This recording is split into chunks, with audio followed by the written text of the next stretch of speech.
And that was my first time looking for like a commercial space. So then I looked for like a few months, and it's becoming overwhelming because that's how the Holy Spirit is when he needs something done. I'm getting overwhelmed. I need the space. I got the space. Then when I got the space, I wept. Because I'm like, because you're surprised? No, I'm like, what am I gonna do in this space? Because this is how I don't know. Yeah. I'm in the space and I'm looking at like, what is this? The work needs to be done in the space I got, and I don't know how to build it out. I'm sad somewhat. Like, you get it, but I'm like, what now? Yeah. I don't know what to put in this. I don't know how to make money. I need direction. You know, reached where you've been asking all this time, Right. and now you're like, you actually get it. What?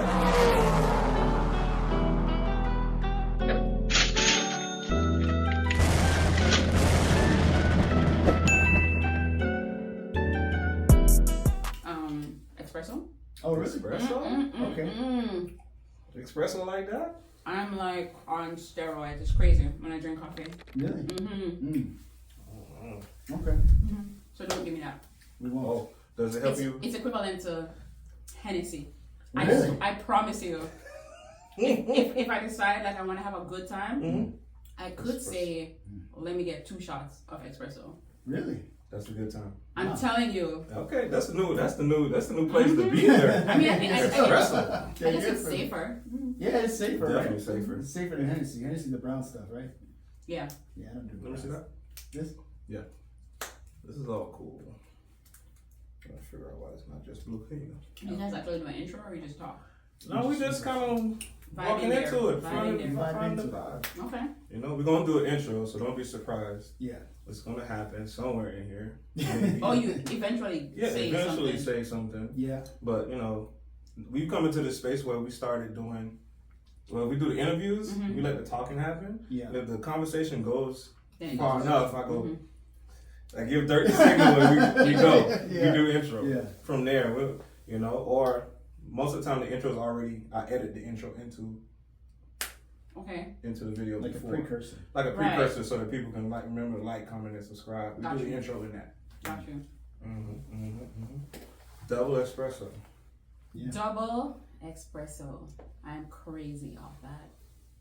Is that one of the, would you say that would be one of the keys to being the entrepreneur that you are today though? No. Does it help? No. Not at all? All right. If it doesn't give me organization, and that's my weakness, by the way. Oh, okay. So we can talk about strength. I was showing off, like, okay, yeah, I know. I lack organization because I feel like I don't know. I just ended up with like a lot on my plate and just. You couldn't have too lack of an organization according to your level.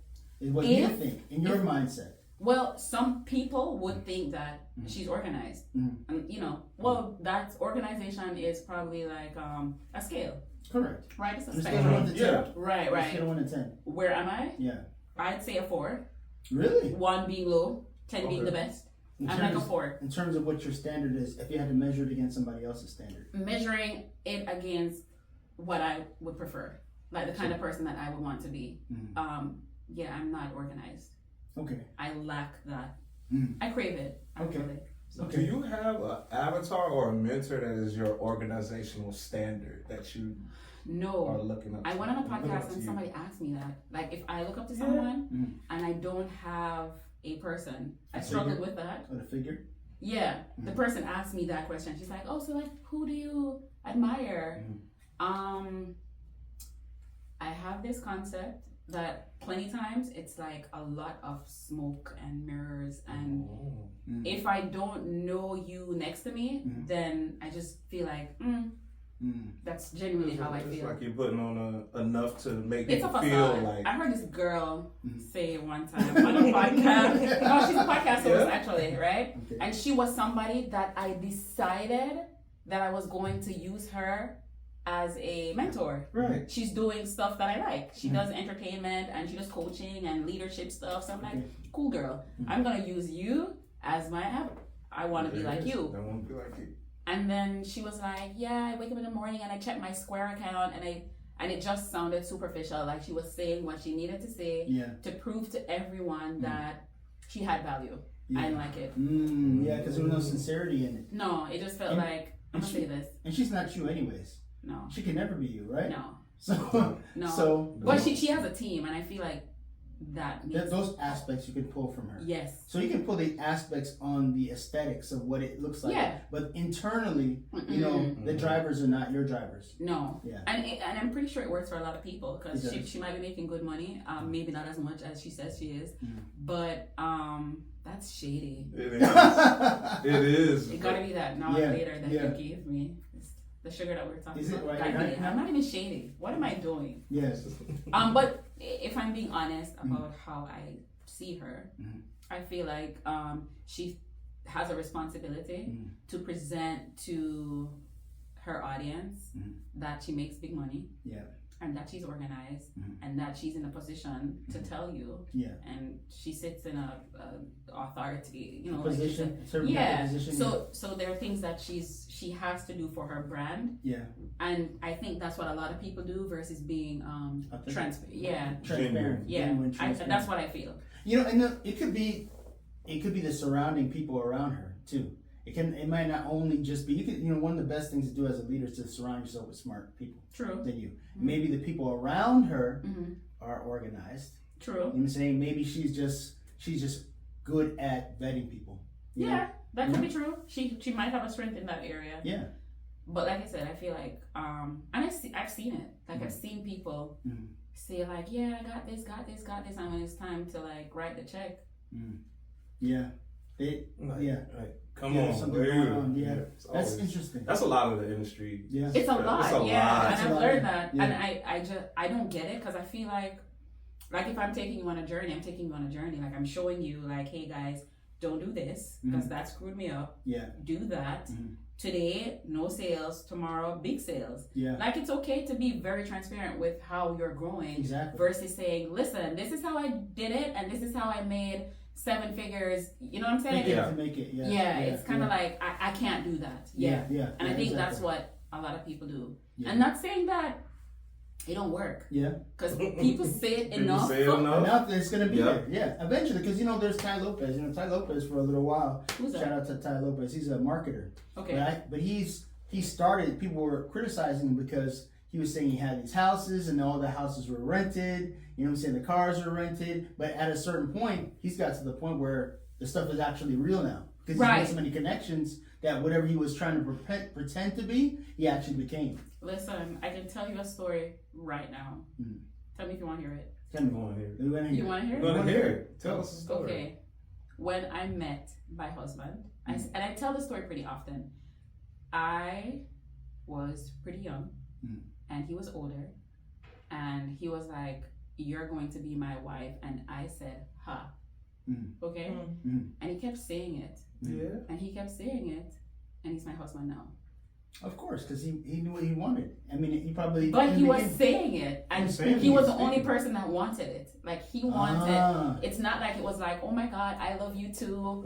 Like, love at first sight. It was never that, but then he kept saying and pursuing, and saying and pursuing, and he still does it now. Yeah. He's just a guy, like, with Africa. He just says it. So he speaks it into existence. Yes. Yeah. So I think that fake it till you make it kind of. You don't have to fake it. It's not faking it. You're saying it. Okay. Exactly. So it's 2 different things. This is where I see myself. Yes, exactly. And if I can see myself there, it can get there. So it's 2 different things. It's 2 different aspects. It's 2. Go ahead. You were going to say something. I mean, a lot of people do this thing where they do this lifestyle. Bit, showing off so that they can get more people in because they know that people.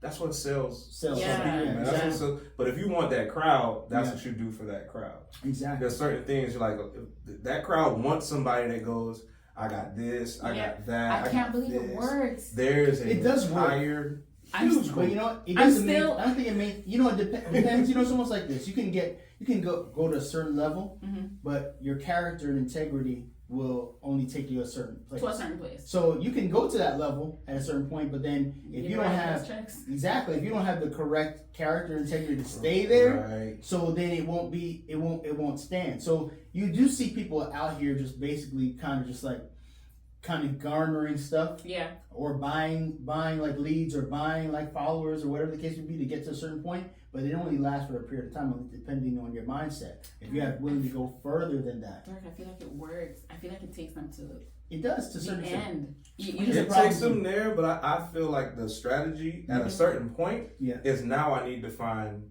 those people that are actually buying. Okay. Yeah. You get what I'm saying? Yeah. Because you got a lot of people watching. You can have a million people watching, but who's buying? It might be 100,000 people who actually buy. Yeah. 10% of your group might buy. 10%. But if you find that 10% and just message to them, email them, put them on the list.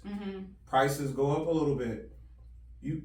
You can justify having 1 million followers with 100,000 people giving you $10 a piece. Yeah, exactly. You get what I'm saying? Yeah. Giving you $20 a month. Yeah. You get what I'm saying? You can justify like I've got as many followers.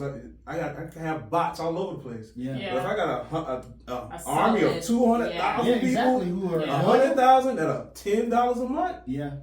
You're good to go. You're good to go. You're making what? I can't even do the math right now. I'm gonna put the math on the screen. Put the math on the screen. But it's an art, I believe, to it, and the people that we see go down are the people who didn't see themselves making it that far. True. Yeah. They say I got all the stuff, and people are gonna watch. They weren't prepared now. For it. What do I do now? You need that type of team. Yeah. Like who did I see was like that? Who didn't quite get up to where they need to be?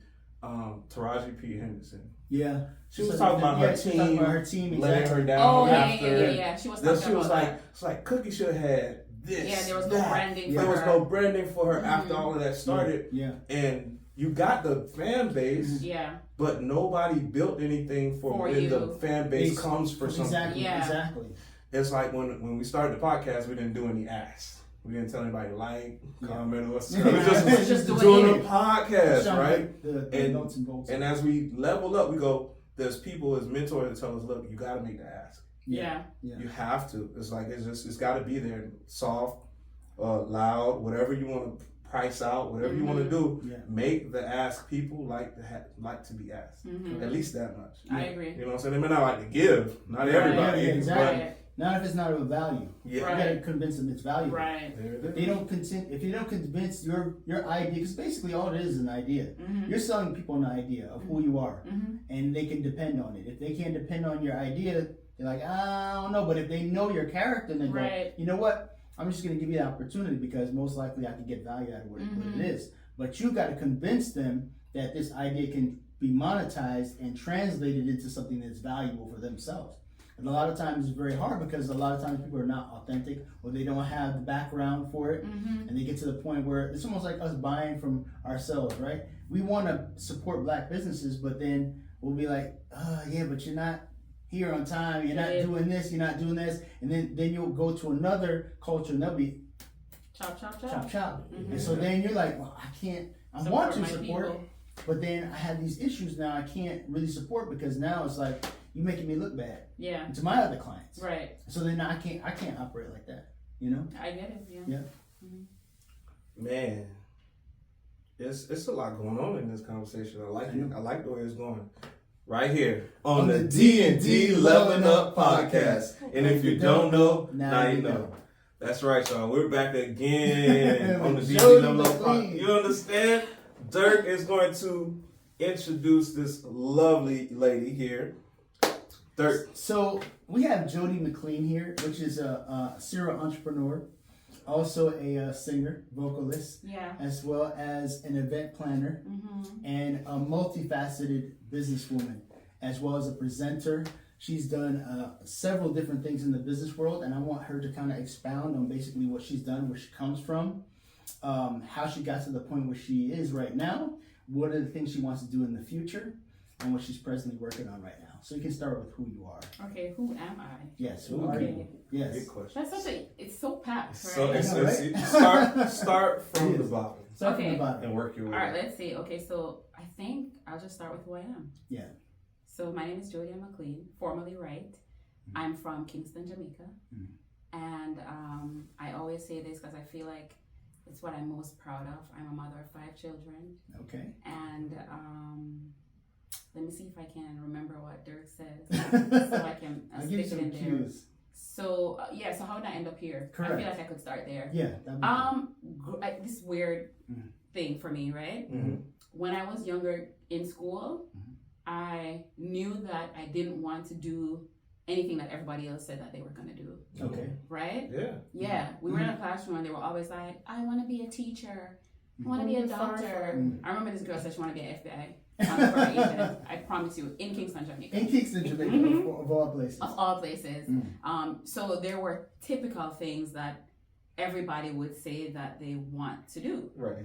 And I always knew every time they got to me that I was going to give a big fat lie.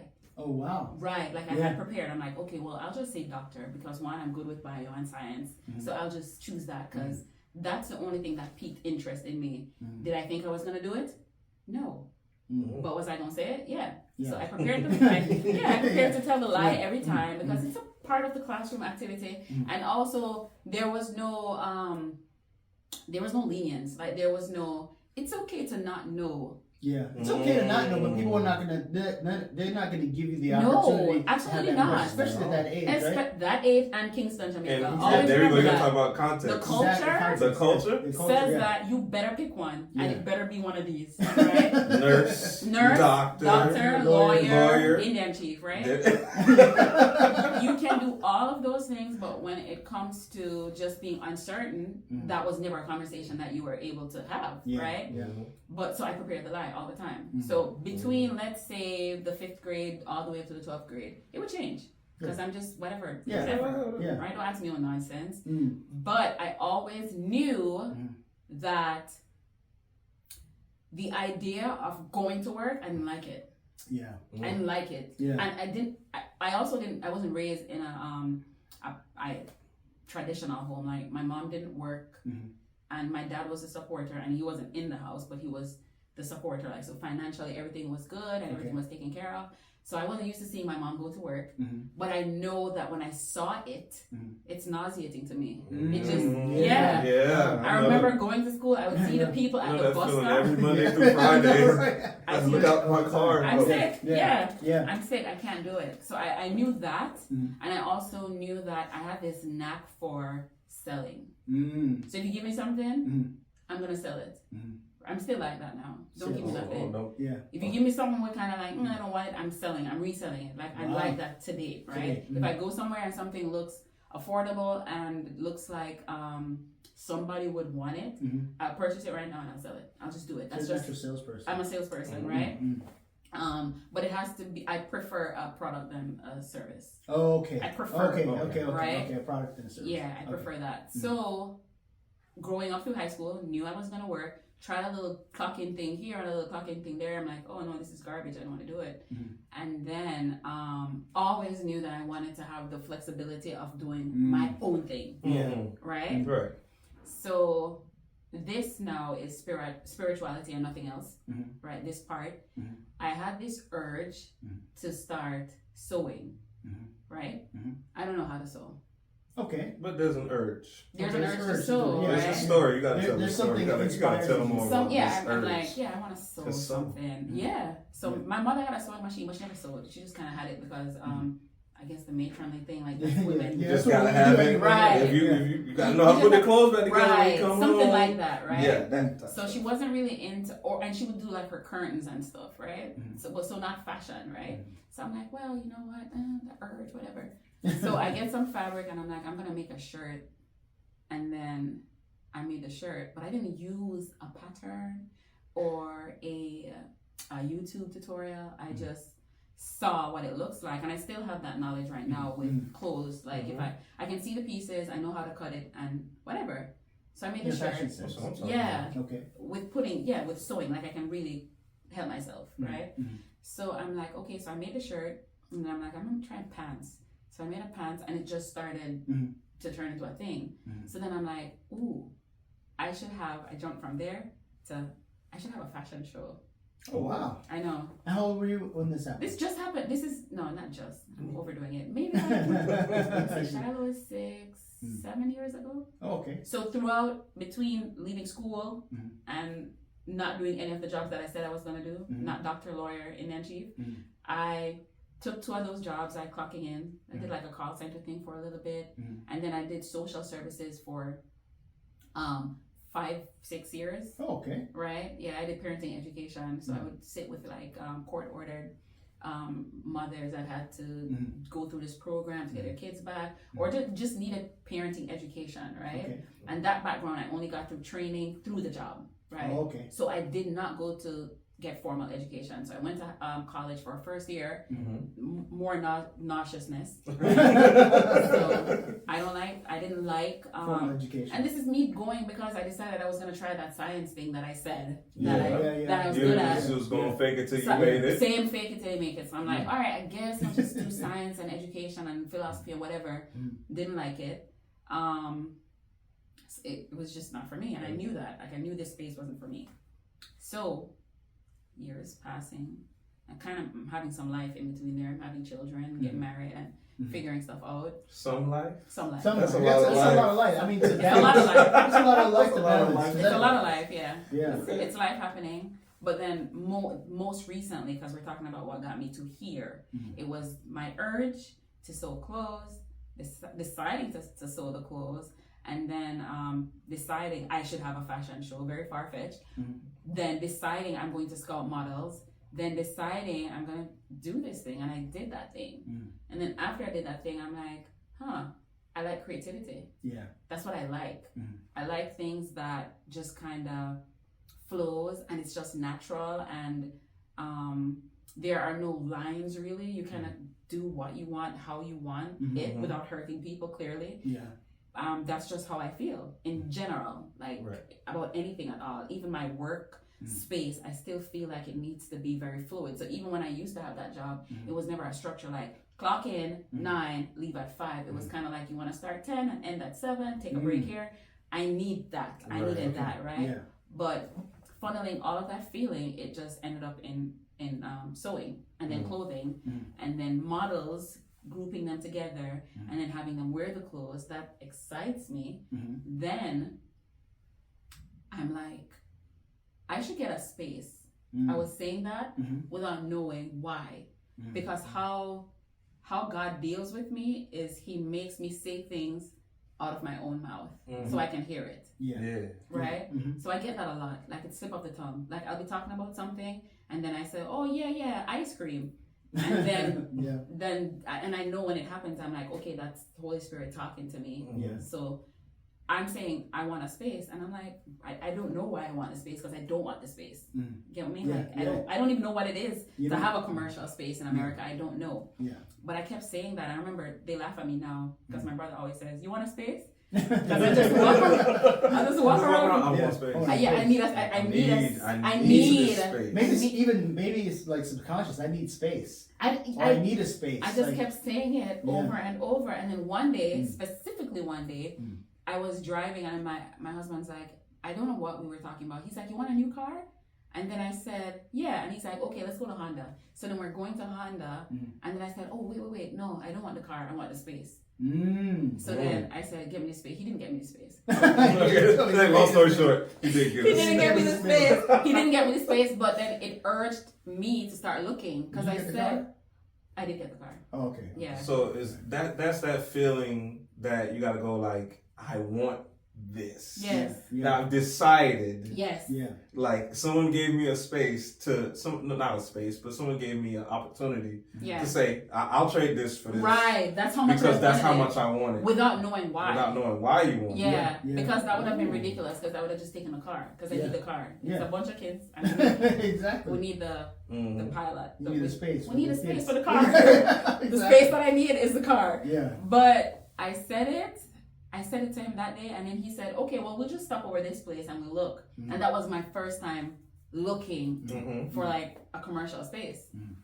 So then I looked for like a few months, and it's becoming overwhelming, because that's how the Holy Spirit is when He needs something done. I'm getting overwhelmed. I need the space. I got the space. Then when I got the space, I wept.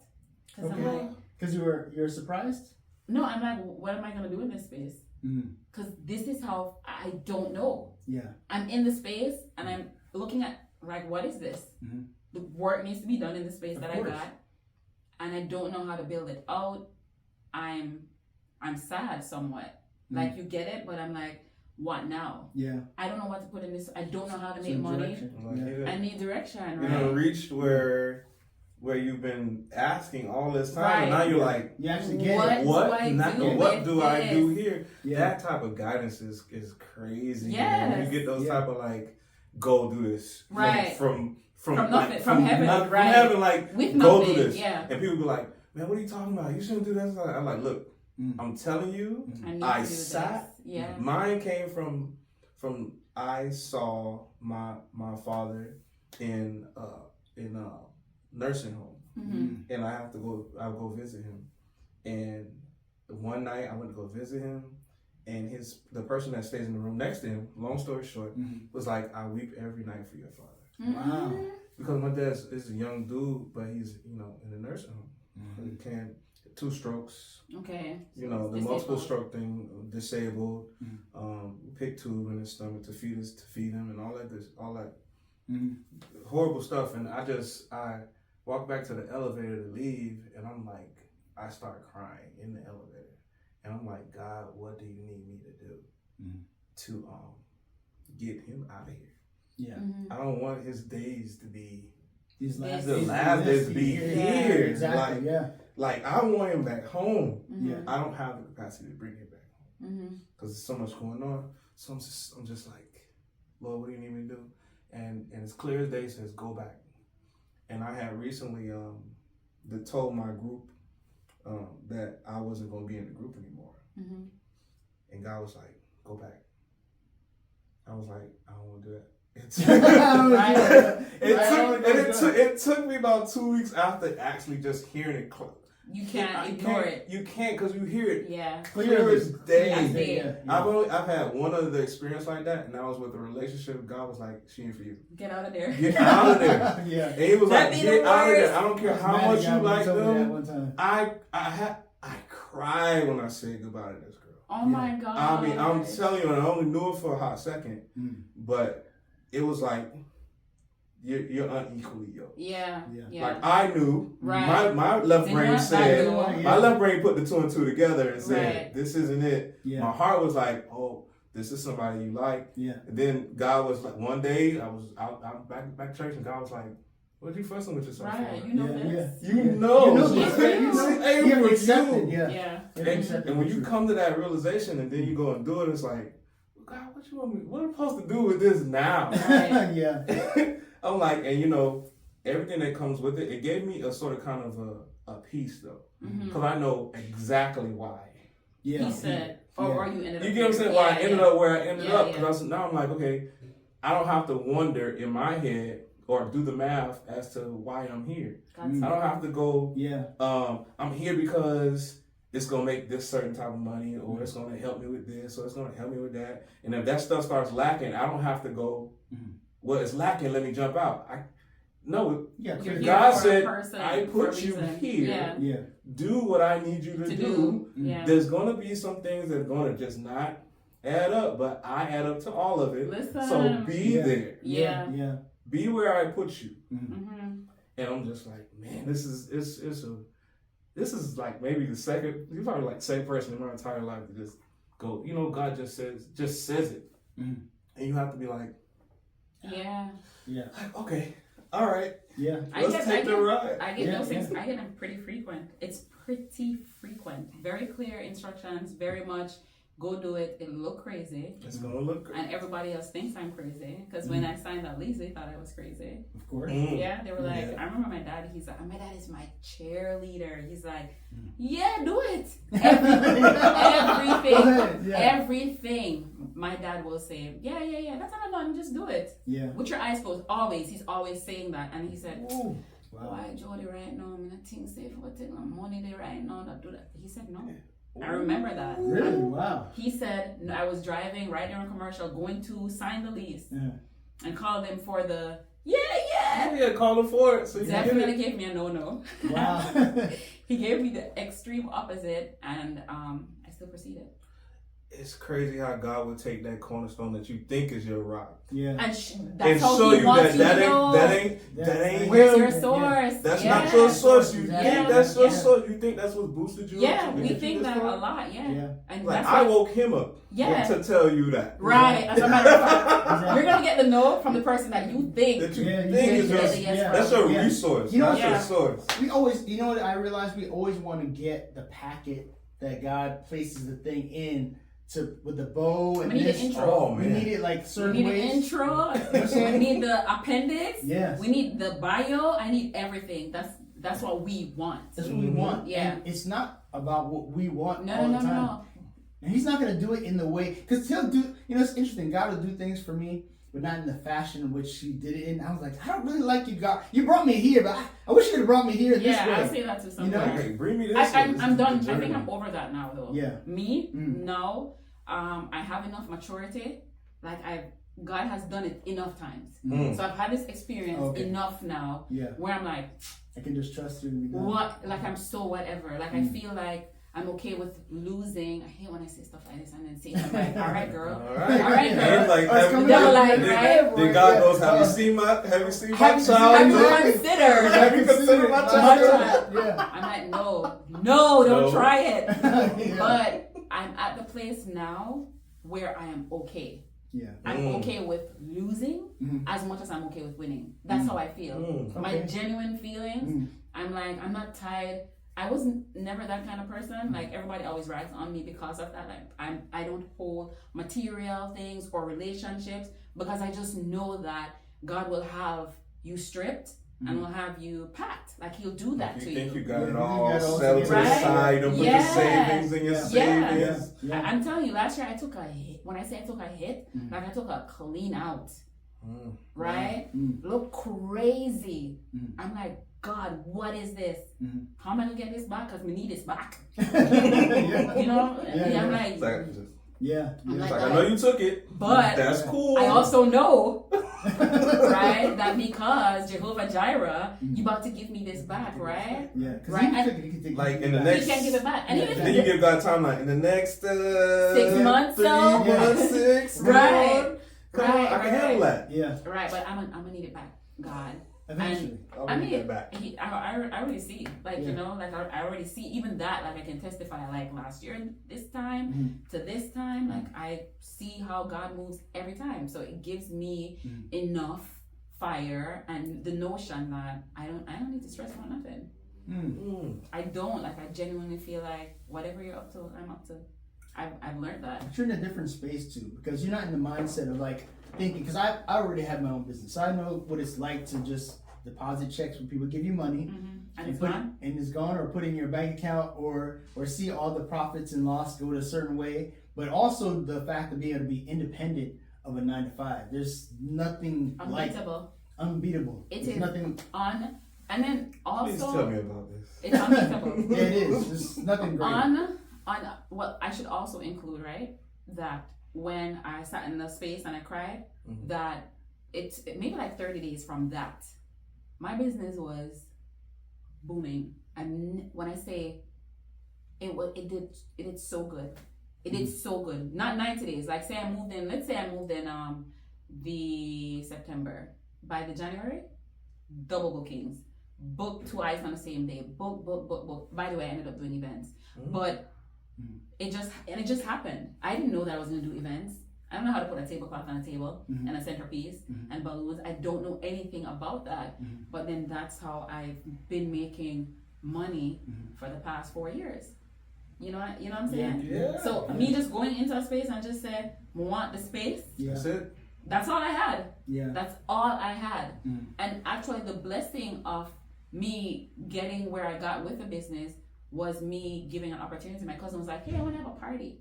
And then she's like, can I use the space? And I'm like, yeah, sure. And she's like, how much you charge me? And I'm like, I don't care. Just give me what you want to give me. And I think she gave me like $200. Oh, wow. Yeah, like 5 times what I charged now. But I did it. Yeah, and then, and as a matter of fact, I was a bartender for the party thing, whatever. And that one picture, it was one picture that I posted like on Facebook. That was it? That was it. Just blew the all she wrote. That was it. The door's off. Done. and that was it. I just kept getting bookings, and I had very good years like since then.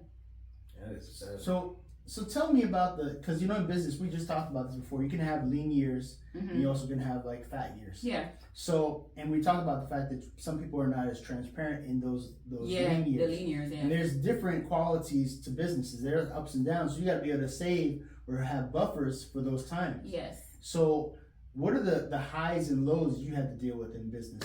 Okay, so this was me thinking that I had the ability to control anything. This experience that I had last year, like I watched me just blow like 50, just blow money, trying to hold on to something that I knew, though it wasn't one of those like, Jodie, let it go now. Yeah. I knew it. Like I felt it in my gut. And the Lord was telling me to minimize. Like I felt it, like shrink this, make room, make space. Make space. And I didn't. I'm like, no, I could. And if I I keep it here. You're trying to supersede what was going on inside of you. Yes, I was. And I look at it now and I'm like, Jodie, you're wild. Yeah. But you kind of get ahead of yourself sometimes when you're in a position and you learn the ropes of how to do it. You just anticipate, I'm gonna. Next month it's gonna do, and next month, and then I was on like 6 months of losing. Wow. And then paying, just paying for 3 different spaces, because by this time business would have grown, right? And then I was just doing whatever, and just still living a certain way. I was just doing whatever, because my anticipation was that I, Jodie, was gonna fix it. I was gonna resolve it. Yeah. Still having knowledge that, listen, girl, you ain't nobody. Right? Unless God is in you, you're just a vessel to use, girl.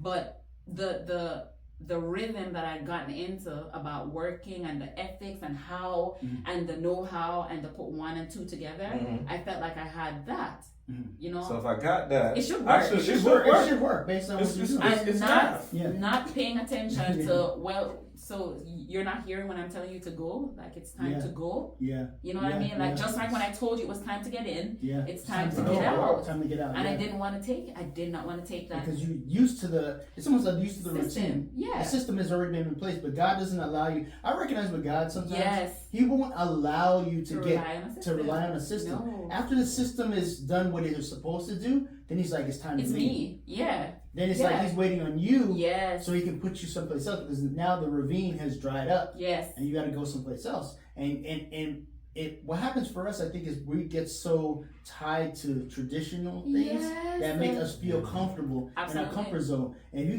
once you start getting that comfort zone, like, oh man, this is good, this is great, I want to stay right here, and stay all the way. But now God's like, well, I'm moving you to this direction. You're like, I don't think we should go there. I don't think we should go there. I'm going there. I can handle this. You gave me all this. Right. I know now. Yeah. My theory is like we don't like to be seasonal. No. Yeah, we don't like. We don't like to change like everything else around us. Right. Like we created everything else to move around us and change. Yeah. We don't want to be seasonal. We want to be in spring and summer the entire time. Like I can keep this summer going, God. Right. What are you talking about? Exactly. I like Hold on, God. Exactly. Hold on. Give me a second. I can figure it out. Exactly. And God's like, I need you to move forward so I can give you. So I can give you a winter. Yeah. Exactly. And the winter sets you up for your spring. Yeah. If you never get that set up, you won't. Like you can't have summer all the year. You can't. No. Imagine summer, South Florida summer all year round. Yeah. No, just skip the rain. Just imagine it being 90 and above all day. Exactly. It's too much of a good thing. 365 days. No, it has to be. It's got to be a change. It has to be rain. Yeah. Not as much rain as we get, but it has to be rain. Yeah. Pretty much. It's so funny you should say that, because I was talking to one of my coworkers, one of the agents at work, and he was trying to get sales and things like that. He was like, I said, man, the thing you gotta do, you gotta relax and let it come to you. You guys are so tense that to get certain things, your vibe, your frequency, you're choking it out. You're choking it out because you're so hell bent. I don't even have to try. I try not to do it. It's easy for me. It just happens. And said to myself, I said, it can happen for you. You just got to learn to be able to be calm within yourself, and then accept certain things. But I had another coworker was wondering like, why are we having all these issues with this and this and that? And I'm like, you gotta just let things be as they are. Yeah. Like you're not allowing things to, like, you don't know if God allows this just for this portion to happen. Right. He might. It's almost like you're playing chess, right? If you move your chess piece here, God knows that if you go here, He's going to put a block here because He wants you to go somewhere else. Right. And a lot of times we're looking at things that we consider negative. They're really not negative. They're just to negate you. Exactly. Just to move you around. Just to move you around to the place where you need to be at, because you're not going to do it. No. You're going to be like, God, I'm good here. Right. I don't want to move here. I said, you don't know. Like, for instance, we had like a situation where he got lost to get someplace else. You don't know if God was saving your life from in those minutes. Yeah. And you're like, man, I wish I didn't. Frustrated. Like, irritated. Why didn't I do this? You know what I'm saying? Yeah. Why did I take this route? Yeah. 2 hours to get here, man. I wish I could go home, and I got home early. We got off early. Listen. So, but you don't know. God could have been like, I'm directing you here, so you wouldn't lose your life there.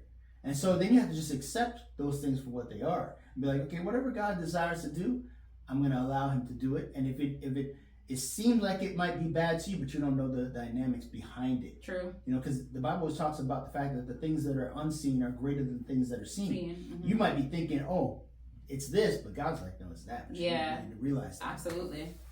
You want to say something? I got a lot to say. This conversation is up there. You guys understand? It's leveling up time. It's big time over here. Yeah. Mm-hmm. I'm finding myself thinking about a trip I recently took. Yeah. I recently went to Sacramento. Yeah. Right? Mm-hmm. And I'm like, San Francisco's right there. I know, right? It's right there. I was like, an hour and a half? I can do it. I don't care. I like driving. Okay. Yeah. So everybody was supposed to Uber to the thing we had in Sacramento. Mm-hmm. I said, no, I don't want Uber. Yeah. So I rented a car. Uh-huh. I rented the cheapest car I could find. It's a Corolla. Mm-hmm. I'm believing in God doing this, like this multiplying thing when I do things now. Mm-hmm. When I do things that He asked me to do. Mm-hmm. So I'm like, okay, here I am. All right, and I flew first class. Okay. That's because I decided. I was like, Lord. I said, Lord. Yeah. I'm gonna try this because this is the cheapest first class ticket I've ever seen. Yeah. So I'm gonna do it. So I said, this is a tough one for me, but I'm gonna press the button. It says press the button, press the button. So we go. Yeah. I get there. I'm supposed to get a Corolla. They put me on the Charger. What? Oh my gosh! The upgrade. The upgrade without asking for the upgrade. Right. I didn't ask for this. Okay. All right. So you take the Charger. Now I got okay, God. Okay, God. I'm listening. Yeah. Everybody else is doing this, but you telling me I need to do this. Some stuff I need to do on my own. Exactly, on my own. You know what I'm saying? It's like I can't do everything with everything the same way everybody else. Right. I just gotta be. I need to be me. Yeah. You need to be. Yeah, like God, what are you trying to tell me? I'm like sometimes you just end up being like our episode Too Nice. Yeah, too nice. Check it out. Link up in the top. Like you just can't be too nice about it. And I'm like, okay, because I was doing stuff with the mind that I would make other people feel bad. Right. Oh wow! Consider too worried. You get what I'm saying? I'm so worried about what everybody else is going to think about it and validating their feelings instead of going, this isn't what God set up for me. Right. Yeah. You know what I'm saying? This is not me. I'm like, I can't sit down here next to y'all. It's cool. Y'all are awesome. But when God calls you to do something else, I might be next to you doing it. But I try to get out of my brain thinking about other people's eyes. Yeah, get out of your own way. Like you sit up front, I'll tell you something about first class. People look at you like, you what are you doing? Exactly. The eyes, you can read the eyes, bro. It's like, I was like, maybe I'm in my own head, but I'm reading several people like. Maybe that'd been me too. Me like, who do you think he is? I'm like, the plane's going down, we're all going You're in the front. Anyway. Like, what's the point? You're going first. You're going first. You're going first. So you happy you're going first, but exactly. You said nothing to them. Exactly. They don't know who you are or what you. And I remember thinking almost the exact same thing when I got on planes. I was like, yeah. What y'all get on? Y'all paid to get on the plane first? Exactly. That's it? Exactly. No, it's a whole nother experience, bro. Wow. Dinner, food, wet, hot towels that are Uh-huh. actually towels. Exactly. It's not the paper towel in the microwave, the hot towel. Yeah. To wash your hands with, give you stuff, all this. Awesome experience. So I'm letting God upgrade me in this season. So I go and I do what it says to do, or I do things and in the spirit I would do it. Yeah. Okay, like when we spoke about buying my wife a car. Yeah. I just knew. Yeah. You don't get another car on your personal credit like that. Correct. With 2 cars like that, you have to go get a special little bank from somewhere else. Yeah. And that's what happened. Yeah. Because I just knew. I was like, we're going to try. Right. We're going to see. Yeah. We're going to see. But when I decided to honor what God says to do, because I could have got a car for myself. Right. Something just to bop around and let her bop around in. But I said, hold on. Yeah. Let me go. Yes. Yeah. Let me go take care. I said, let me take care of her first. Yeah. And when I took care of my wife first, stuff worked out. Yes. Okay. So that's a story about that, guys. Take care of home first. Prioritize. Get yourself together. So I get there. I get this charger. You know, so I get to take everybody to the event, and everybody back. Then I said the next day, I'm like, I'm striking out on my own. Yeah. I'm not trying to think about what other people think about me. I'm like, I get it. Y'all think that this car is for everybody, but it's really not. If you ask me to take you somewhere, I'll take you. But it's not my obligation to move people around. So I say, you know what? I'm breaking out of that mindset tomorrow morning. I'm going. Oh wow. So 6, 7 o'clock in the morning, I take 2 people to the airport. I say, I'm dealing with myself. I'm like, do I go? Do I not go? Do I tell people I'm going? Say, nah, I'm gonna strike out. I'm going. And when I leave, before I get on the highway, I see like a 60 or 70 Chevelle and another 67 Camaro. And these guys, my thing is cars. I really like automobiles. I like transportation. Let's say that. Okay? Future house. The Back to the Future train is going in like on the way to my house. You're going to see the Back to the Future train and a jet fighter on this side somewhere. Back. All right, just like you know. All right, here we go. Speaking it up, because that's the way I dream. Try and dream big. So I'm like, hold on. Like, let me pull in. My wife's like, ooh, that's nice. So that's I pull over. They're having a whole like meeting of all these classic cars. Beautiful classic cars, bro. I mean, from Dodge to Chevy to all of them. And I go, if I never would decide to strike out, you would never decide. This is things that entertain you. This is things that gets me going. Like I don't know too many other things that get that fire in me going. I love. It's good to discover that in the process. I love it, bro. I'm crazy about that sound from a V8, bro. I'm absolutely nuts about cars and exhaust. So that's my thing. Check it out on the channel. But to say that, knowing that if I wouldn't have struck out, I wouldn't have been able to know what I'm really, charges you up. You know, and if you don't go do those things that God says do, but you don't create, like we were talking about, like we were both in a space where we had stopped creating. So now it's like, you feel your vibration is low when you stop creating. Man, just go do it. Even if you don't feel like Dirk just finished a course. I'm so proud of my brother. Appreciate you. But if you don't sometimes it's that push is from doing it. Then you can get into liking. And then you can get that push to get inspiration to push you back to doing something again.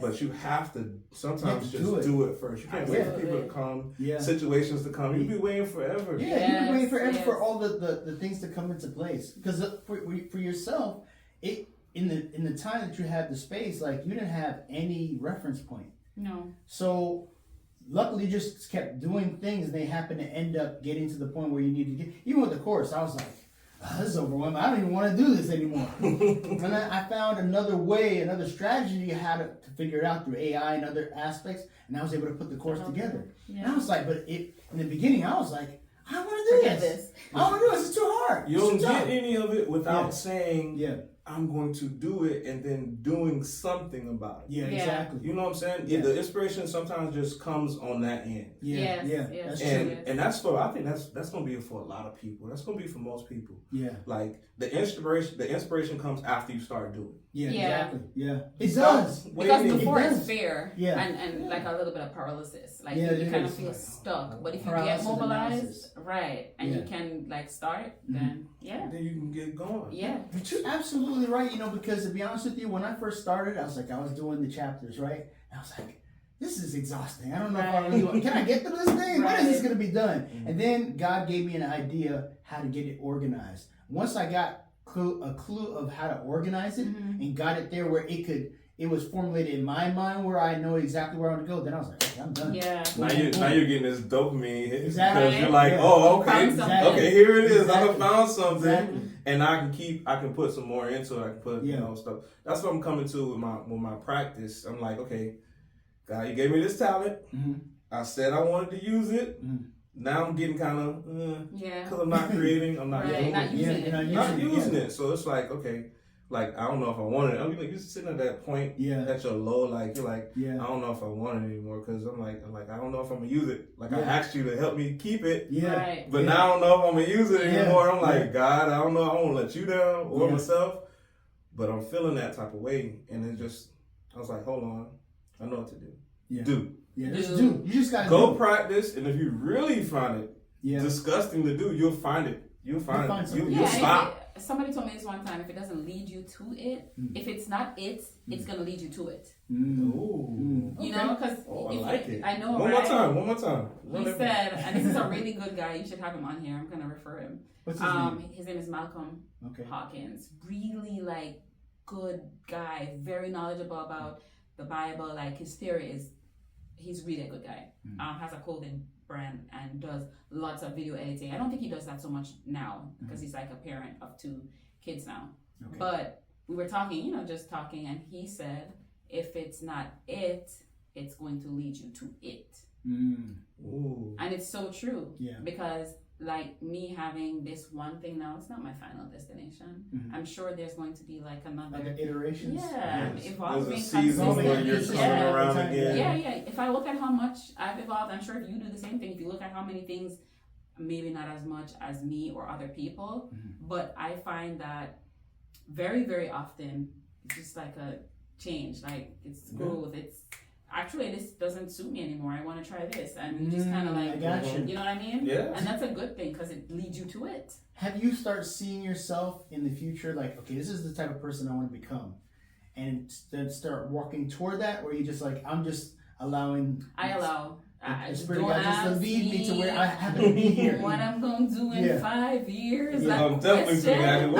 What do you see? Different. Is that Jodie in 5 people always years. ask that. Don't ask me that question because I am going Telling to... people don't ask me that question. Or I'm going to tell a lie. Like, tell a lie when I was a kid, but I'm an adult now, so I don't do that. I can just tell you. Like, no, I don't know what I'm going to do in 5 years. Ooh. So I don't have a clue. So let me ask you a question. This is always something I always ask my daughter. So who are you? Who is Jodie Mcclean? Right now. Jodie Ann Mcclean. Who is she right now? Wow. This is not what you do. It feels like mirror work. Yeah. It feels like some mirror work. It's sort of kind of without the mirror. I had this question in mirror work and it was really amazing. I am a independent woman that I want to evolve and have experiences with people that have the same mindset as me. Okay. That's how that's what's on the top of my head. Like if I feel that's what I cherish that now. Like I want to be in spaces where people, the things that I view as important, I want you to view them as important too. And if you don't view it as important, you understand my notion. Your opinion, You know what I'm saying? They respect your opinion. I want to be in a space where you value me, I value you. What I consider to be betrayal, I want you to consider it to be betrayal so you know not to do it to me. Yeah. Because you have a mix-up. You know what I mean? It's going to be for sure that I'm not... A miscommunication. So I just, that's That's how I feel now. Like I feel like I crave that so bad to the point where I don't have friends anymore. I realized that. Really? Yeah.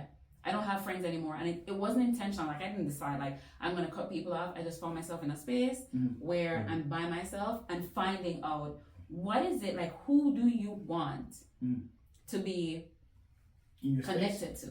Yeah, you know? Space? Yeah. Like I'm being very, very cautious and still open. Like I'm extremely open. I'm an open person. But I'm being very, very cautious with my boundaries and like who I want in my space. I feel like I want to coin the phrase right now. I feel like it's like a fasting. Okay. Like for me, I'm like, okay, the way I see that is you're choosing what you're going to eat. Well, what you're going to consume. Consume. What you're going to digest in your brain. You want it to be the best of what you call best. Yes. And you're a part of your life right now. I didn't do that before. Oh, wow. And I learned lessons. And I'm grateful. Like I'm super happy. I don't have terrible things that happened to me in my past. Like I can tell you terrible stories. And I don't regret them. I'm glad for them. As terrible as they are still terrible stories. I'm really, really happy that I had the experience that one, I'm not easily swayed. Like you can't just tell me, oh no, that's how that goes. I kind of been there, done that, and just it just makes me really cautious. It makes me really cautious with how I receive things and how I give things. Right. You know, So I'm just being really, really cautious with that right now. So I want to evolve, and a part of me evolving is being, you know, paying attention to the things that really matter, and it's like what you consume. Yeah. Well, let me ask you a question. What about relationship goals and business goals? How are those intertwined with the business that you have? Super important. Relationship. Yeah. What are them intimate? Are them what's the one friendly relationship? Or just formal, or just like kind of like having like people. You can have people who are friends. You can have acquaintances, or you can have like associates. Associates. Yeah. So I feel with me. Oh my God. With me, right? Oh boy, I want to tell you a story so bad. Go tell us, man. This is what people need. This story. This is what people waiting for. So I when I was starting up my business, I brought somebody on board. I didn't have anything formal. Not informal. The person just said, I said, come through with your camera and you can use a space. Yeah. I'm okay with that because one, you have somewhere that you need to go. Correct. And I don't mind. Like I don't mind you utilizing whatever I have. Like you don't feel like you're being used. No. Like there's an exchange or barter. I feel like if you're I genuinely feel, right? If I give you something, right? My hands are clean. I didn't even give it to you. God gave it to you. Yeah. Right? Sure. That's how genuinely I feel. And if you want to go get whatever you take, go, and I can see you and say, oh my God, look at Dirk made it. Yeah. That gives me such a good feeling on the inside. I love seeing people grow. Yeah. Like aspire. Yeah. To see people just do stuff. I don't want the credit for it because, like, again, it's not mine. Just being a vessel. I am being a vessel. Yeah. You think I don't know, like, it's not mine? Yeah. And anyways, person came in the space, use the space for their advantage, grow. When I say grow, I mean like 100,000 followers. Person grew from nothing. Wow. Built themselves. And I don't want to say the space built them, but that was their home. Yeah. This is where they would bring people in to take their pictures. This is where they practice. This person went from going to doing photo shoots for $20 an hour to, when I say grow, she's grown. And I promise you, I had this one experience. She grew so much that when I would get the phone calls, and I remember I'm getting $0, no money, right? Not from her utilizing the space or anything. I'm okay with that because I never asked for anything, and I'm doing well financially. Right. Yeah, you got a source. Yeah, I have a source, right? Yeah, exactly. So whatever she was gonna give me, it never mattered because God always does what He needs to do through who He needs to do it. Yeah. So one day, people kept calling the studio, and I would send her all the referrals. I'm like, hey, somebody wants to take a picture? She come take a picture. She was doing that. Mm-hmm. She got so busy, so grown. She went out of state. She's all over the place. So I'm like, shoot, I need a backup. Yeah. So I'm like, okay, well, I'm gonna have my brother do it. Mm-hmm. Got him the camera, whatever. I said, hey, listen, he paints and just an artist. Mm-hmm. And, like, he's got that vibe. Yeah. got the vibes, right? Mm-hmm. So homeboy, take the camera, perfect. Mm-hmm. Just does it naturally, Mm-hmm. really good. Mm-hmm. I said, okay, all right. So you're the house photographer, right? Okay. Mm-hmm. So I mean, she's still in the league doing whatever, but Mm-hmm. she's gone most of the time because she has grown. Yeah, she's over grown. this Correct. past 2 Correct. years. She has grown, right? Yeah. Outgrown the space. Yeah.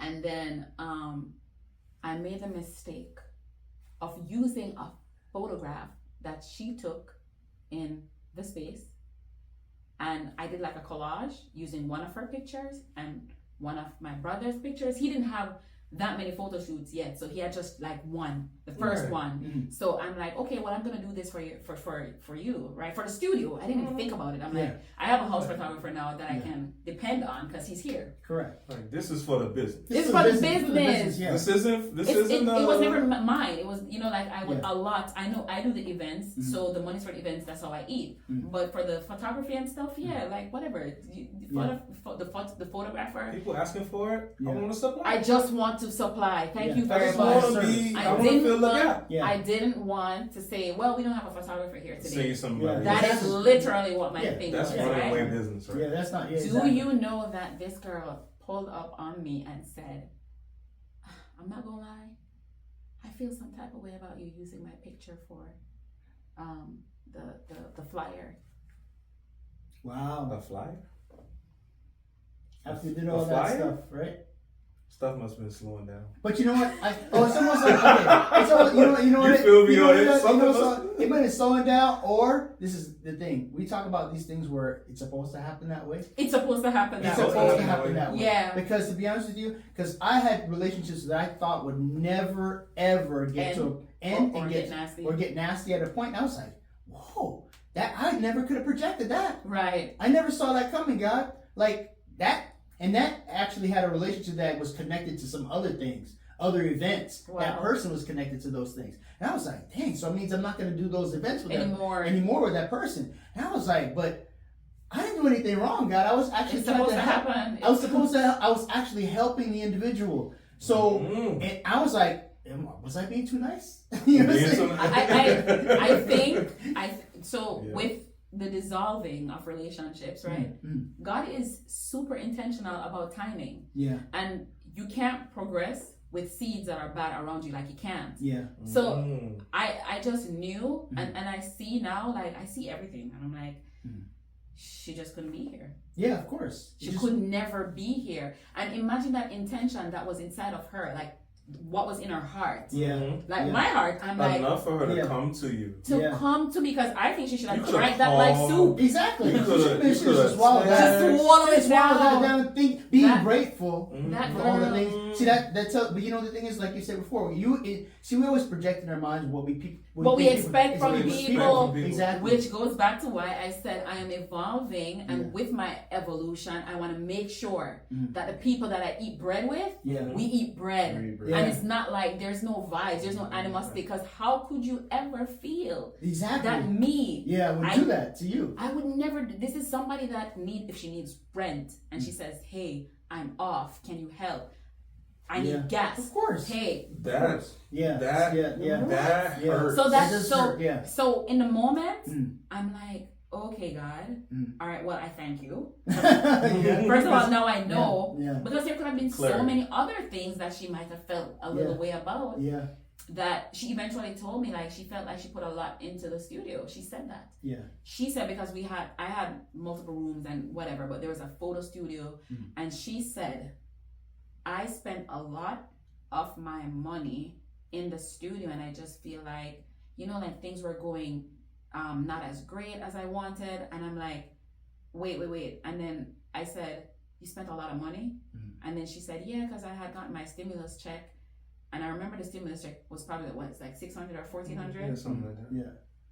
And in my mind, I'm thinking about my overhead. Yeah. That's 4 or 5 times that. Yeah, exactly. Right? Exactly. And then I'm thinking about the 1400 and I'm like, whatever you bought, it was never for the studio. It was for you. Specifically. For you. I don't take pictures. Yeah. First of all, when we got the studio, I invested. My husband took me. He's like, okay, I think you need lights, blah, blah, blah, blah, blah. We went to the store in Miami. We got the stuff that we needed to take pictures. Everything else would have been, I need, so she got it. Yeah. You know what I'm saying? Yeah. Right. And she brought that up, and I'm like, you know what? I feel genuinely concerned. And I said, make a list of the things that you bought. And if you look in the studio and if it's not there, or if you feel like it's broken, or if you feel like you need help to I said, because my thing is, I don't ever want us to see each other in the streets. Yeah. And you ever feel like you can't come give me a hug and say, hey, Jodie, what's up? Yeah. I don't want that. Yeah. Right? I don't want that. I want it to be nice, clean, whatever it is that however we decide to move on. Right? Yeah. But yeah, evolving with people that see things the way I see things. Even unspoken code. Like whenever I don't think I needed to write a contract with her. Yeah. But you need. I realized something. You got to clarify your conversations, because a lot of times we get in trouble because we have expectations. Like I was telling her a long time, I expect people to fail. Yeah. So because I don't get disappointed when they do. I try to have authentic relationships with people, and even with that person, I thought it was an authentic relationship, and obviously there's other deep-seated things that's behind it that it didn't continue. But I always think in perspective, like it happened because it was supposed to happen. Because I'm not supposed to be at those events anymore. Because that person was the connection for those events. Now, unfortunately, I was sad about it. I was like, God, why does this even happen? Because I keep friends. There's no issues with me with making it about you. You know what I'm saying? Making it about me. But I usually have a good keen interest in people who I surround me are usually authentic majority of the time. So when it was off, I was like, wow, I didn't see that coming, because like my picker was off. And pickers off, you picking the wrong people. So, but you know what I'm saying? So I was like, that was kind of strange, but it just made me. I had to come to a point of acceptance. Like there's things as you get older, you have to come to a point of acceptance. Like this is how it is, not what you think it's supposed to be. Yeah. This is how it is, and it's even when you're coming back to business. Like there's certain things, like when you're talking about having a bleeding heart for people, like that actually doesn't work well in business. Business, it has to actually be like, people. I've seen many people get in trouble for not having contracts because it might have been cool, but then things change. Then people start making money. Then all of a sudden, things ain't cool anymore. Yeah.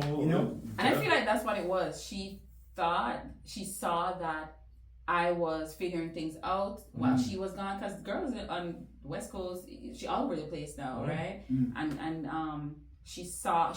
I think when she looked at it, she saw my brother's picture, and he did really good. Like slayed the picture with her picture, who she's a seasoned photographer at this point. He's a brand new, like it's fear. It's fear. It was like a discomfort for her, and I genuinely felt like that was the thing. She just felt like, well, she's not gonna make that extra $250 that I would be like, hey girl, I need somebody. She's not gonna have that anymore, because she's thinking that my priority would have been my brother, right? Of course. And would it have been him? Yes, not because he's my brother, but because she was busy. gone. She was gone. I was being. When you say fill the gap, that was perfect, and I wish I had those words, because I would have said it to her. I was just trying to fill the gap. Exactly, and there was a space in there that needed to be filled. Yeah, because she had to go to the point where she needed to go to. Yeah, and she could have never gone there. If she was here. How you gonna be LA and be here? Exactly. You can't, exactly. Right. And then sometimes we're feeding monsters that we don't know that we're feeding. True. Yeah. We don't know that we're like we're here just to give this to you for this moment. Yeah. And then you're supposed to move on. You're supposed to, and I feel I genuinely felt yeah. So the quicker I can help you move on. Like, what do you want? What do you want? You want what you put in here? Yeah. Here. That's what I said. Yeah. Here. Move on. And if you feel like this is don't ever try and fight me in the street, because I gave you everything. Right. Yeah. I gave you everything that you said that you owned. You owned, right. That I owed you. Right. Like, okay, we're good. Right. We're good. Just stay over there now. Because if you come back here with that type of energy, I can't keep the same relationship we started with. Yes. Yeah, because you've grown past that now. Yeah. You've grown past this. You've grown past this. You've gone out. You've experienced people probably cheating you out of all type of money. So now you feel like you come back here. Oh my gosh, that's exactly what somebody said. That specific. You feel like you can come back here. Yeah. You feel as if I'm doing the same because you got this experience. Right. She's seen, it's a different lens. I'm pretty sure that first lens was like, oh, thank you, Jodie. Right. Thank you so much. You know what I'm saying? Did she switch to something else? She went out there and experienced herself. You know how I knew how crazy it was? Because she was talking about that stimulus check like 2 years ago. And I'm like, I said, what? Yeah. I said, give me a stimulus check so I can go to the Crafty Crab right now. Go your stimulus. Like, what are you talking about? You know what I'm saying? Like, I have big fish to fry. You talking to me about a stimulus check? I'm like, that sounded so wild to me. I'm like, this girl not complaining about $1,000 in front of my face right now. You was asking for that fast then. You were asking for those type of people to be around you like you did before. Yeah. Like you said before, you were asking for that then. I was. Your spirit's probably like begging for it, and that energy had to come. Yeah. She had to come to show you that this is probably going to be one of those sacrifices. This is one of those people you're going to lay on the altar. On the altar, and be like, this is for you, God, because I gave it what I could give it. Yeah. You said I provided it's time for it to go. I provided the space. Yeah. Here. Yeah. And I have to leave this here. And then I also like with God, right? It's my favorite guy. How God takes the responsibility of breaking relationships off from me. Yeah. Wow, yes. That's the best part because I mean like, God, maybe I'll just, I'll just. Yeah, I know, exactly. He'll just move it out the way and you don't have to do it. He's like, shut your mouth. Yeah. Shut up. Let me just have this person block you real quick. Like people just deciding, like she just decided. She made up a whole story in her mind and just said, like I didn't like that you used my picture and and it's another photographer and I won't be taking the picture. It's really him, and it made me feel some kind of way. And I'm like, okay, I'm sorry, I'll discard it. But I like how he set it up. That it was clearly unintentional on my part. Because I would have never used it if I thought there would have been a vibe. Exactly. I would have used one picture. Different. Yeah, your intent. It's almost the intention of the heart. Like it's funny thing you should say about this because thinking about it, that's why I realize even as a people sometimes we don't grow because we don't when we see the intention of somebody else being successful, right?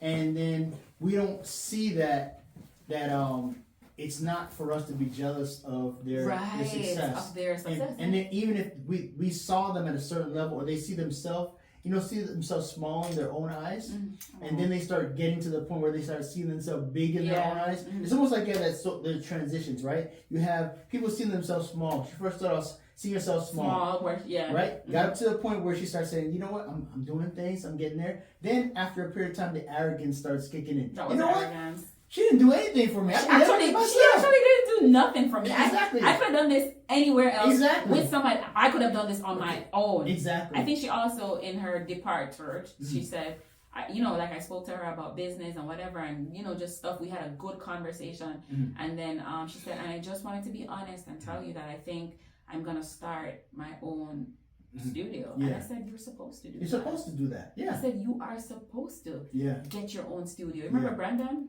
Yeah. I was telling you about Brandon. It's his grand opening happening right now. Oh, okay. Right? You're supposed to do that. Come here, eat a little, taste a little, and then you're supposed to say, hey, Jodie, I'm going to be over here when you're passing through. Of course. That's what it's supposed to be. Yeah. So again, evolving and finding people that share that same vibe.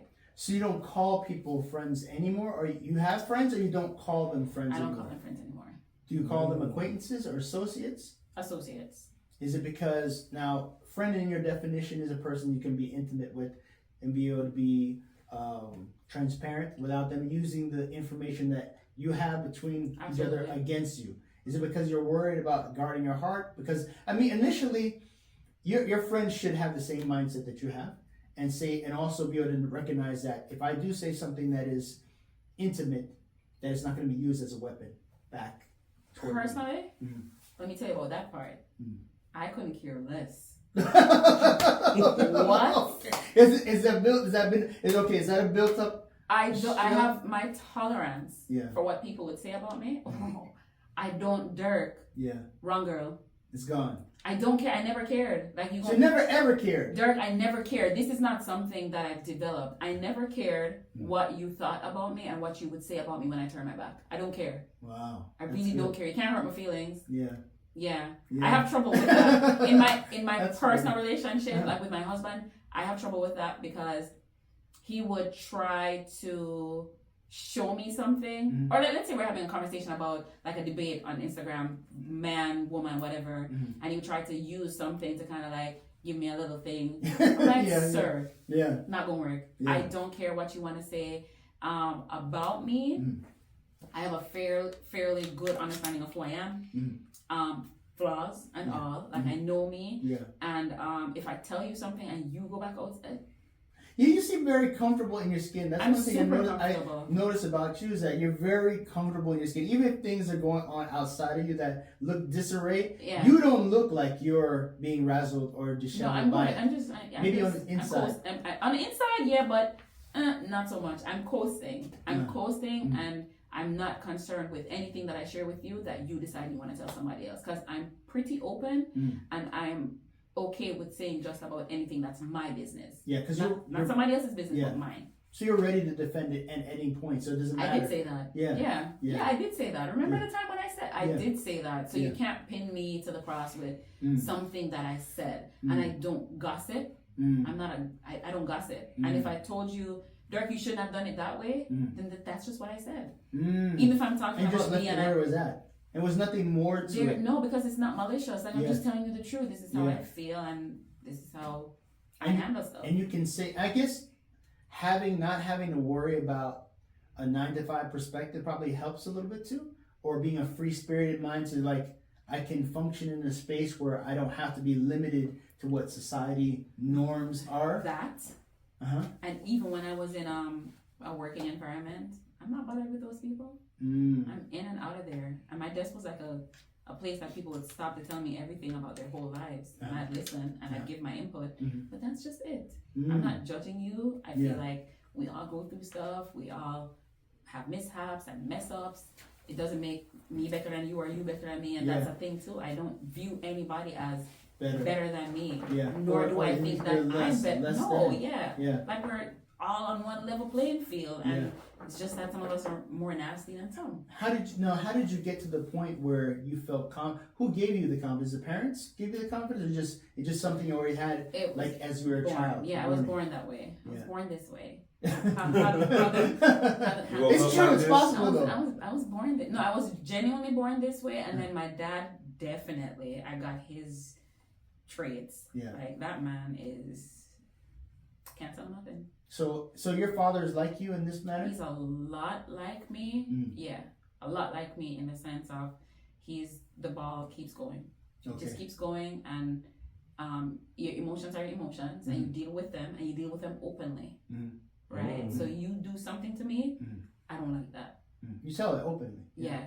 Just I don't like that. You shouldn't have done that. That made me feel this way. Yeah. You're not getting away with knowing how you made me feel. Because that's super important. It's super important. It's so important. It's very important. How are you going to know to not do it again? Yeah, exactly. Or say, Jodie, this is who I am, so I'm going to do it again. Yeah. That's because if you're a scorpion, you bite. Like, I don't need to be around you. You just keep on biting. You got to teach people how to treat you. You have to teach people how they treat you. Yeah. So wrapping this up. We're wrapping this up. Because we're getting long in the tooth on the video right now. It's so hard to get this stuff off of these cameras when it gets long. Okay, being an entrepreneur, okay, it's going to sound like a real podcasty type of question. Is it one of three things? It's one of those three things. It's one of those three things you would tell Jodie before you started out on your entrepreneurial journey. Okay. 3 things. If somebody was to come to you and give you fantastic advice, you would come back and tell yourself something. Okay.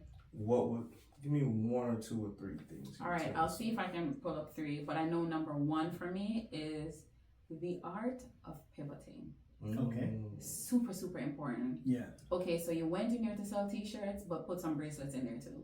Mm. You gotta know what works and what doesn't. Tweak it, move it, flip it. You have to pivot.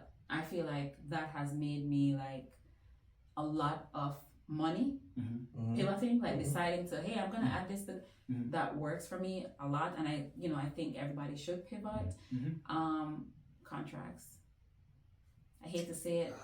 I really hate to say it. Yeah, contracts. Yeah. Yeah, business. Because in my mind, I still live back there with the people that were bartering peas for milk. Yeah. Like that's how I want to live. Yeah. I want it just to be like your word is your bond. Yeah. But I've learned that contracts. Write it down and ask for a signature. Okay. Yeah. So pivoting, contracts, and you gotta have things roll off your shoulders. Ooh. You have to. Yeah. Because people are gonna do some crazy things. You're gonna think you're being so exquisite in how you decide to deal with a person, and they're gonna make you feel like trash. Wow. Ooh. Yeah. Wow. That's crazy. Yeah, you're gonna do that. You're gonna give them extra time, and you're gonna do this. You're gonna think you're giving them so if you're much. nice, if you're nice, if you're too nice, if you're nice, because you have maybe people. If you're too nice, if you're too nice, exactly. Yeah, too nice. If Check you're it out. too nice, then they're gonna show you. Yeah, people gonna show you. So it has to roll off your shoulders. Like whatever it is that's said, what's done to you, tomorrow's gonna bring a new day, and you have to get up and not say pretend that it didn't happen, but just take on the world because it doesn't change. Like yeah. All right, y'all. If you didn't hear it here first, you heard it again. Yeah. Jodie Ann Mcclean. Y'all understand? Right here on the D&D Leveling Up podcast. And if you don't know, now you know. All right, y'all. That tickles easy. Yeah, it's how you guys just do it, but at the same time, just knowing what's going on. Like, you just do it. That's a lot of practice.